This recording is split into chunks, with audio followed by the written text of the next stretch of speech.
Bugun sizlarni o'zim bilan Tokiodan 3 soatlik yo'lga olib ketaman. Ishonmaysiz, kirish bileti atigi $3 ekan. Videoni oxirigacha ko'ring, keyin kommentda yozasiz, arziydimi yo yo'qmi. Yo'lga erim bilan otlandik, chunki ikkalamiz ham tabiatni rosa yaxshi ko'ramiz. Metrolar bilan bordik, yo'lda esa uyqu bosib qoldi. Xuddi belanchakda tebranayotgandek, ko'zlarim o'z-o'zidan yopilib ketyapti. Yo'l-yo'lakay esa shunaqa qiziq qovoqchalarni uchratdik.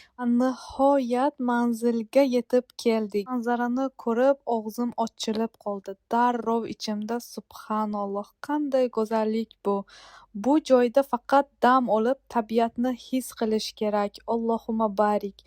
Suratlar olib xursand bo'ldik, lekin metrodan qolib ketmaylik deb yana yugurib qaytdik.